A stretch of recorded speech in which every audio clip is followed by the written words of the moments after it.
श्री गणेश एक शरारती और नटखट बालक थे और वे ज्यादातर अपनी नटखट शरारतों में व्यस्त रहते थे। एक बार खेलते खेलते वे एक बिल्ली के पास जा पहुंचे और उससे शरारत करने लगे। उन्होंने उस बिल्ली को उठाया और उसे जमीन पर फेंक दिया। गणेश कभी उसकी पूंछ खींचते तो कभी उसके बाल खींच लेते और ऐसे में वह बिल्ली बेचारी दर्द से चिल्लाई, किंतु गणेश ने उसकी आवाज को नजरअंदाज कर दिया और वे उसके साथ तब तक खेलते रहे जब तक थक नहीं गए और फिर घर वापस आ गए। जब गणेश जी कैलाश पहुंचे तो यह देखकर चकित रह गए कि माता पार्वती जमीन में मूर्छित पड़ी हैं और उनके शरीर में अनेक घाव हो रखे थे। गणेश जी जल्दी से मां के पास पहुंचे और पूछने लगे कि किसने उनकी ऐसी दशा की, तो मां पार्वती ने जवाब दिया, गणेश तुमने ही यह किया है। वास्तव में मां पार्वती ने उस बिल्ली का रूप धारण किया हुआ था और वे अपने पुत्र गणेश जी के साथ खेलना चाहती थीं। किंतु बिल्ली के साथ गणेश का व्यवहार गलत था, जिस कारण उन्होंने अपनी मां को ही हानि पहुंचाई थी।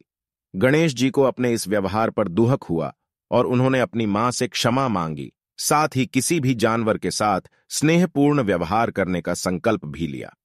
कहनी से प्रेरणा। यह कहानी एक बहुत ही महत्वपूर्ण सबक देती है कि आप दूसरों के साथ वैसा ही व्यवहार करें जैसा आप दूसरों से अपेक्षा करते हैं, और इसमें जानवर भी शामिल हैं। यदि आप जानवर से स्नेहपूर्ण और प्यार से पेश आएंगे तो वे भी आपको कोई हानि नहीं पहुंचाएंगे।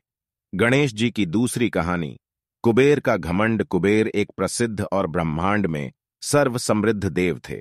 उनके पास अत्यधिक धन व संपदा होने के कारण खुद पर बहुत अभिमान था। एक दिन कुबेर ने सभी देवी देवताओं समेत महादेव व उनकी पत्नी पार्वती को भी भोजन पर बुलाया, किंतु महादेव व देवी पार्वती ने अपनी जगह श्री गणेश को कुबेर के यहां भेज दिया। गणपति को कुबेर का घमंडी व्यवहार अच्छा नहीं लगा और उन्होंने कुबेर का घमंड तोड़ने का निर्णय ले लिया। उस समय श्री गणेश जी कुबेर के महल में उपलब्ध सारा भोजन खा गए और बाकी देवों के लिए कुछ भी नहीं छोड़ा। गणपति ने उस दिन कुबेर के महल का सारा भोजन खत्म कर दिया, किंतु फिर भी वे संतुष्ट नहीं हुए। यह देखकर कुबेर चिंतित हो गए और भगवान शिव के पास मदद के लिए पहुंच गए। गणपति की भूख अब तक शांत न हुई थी।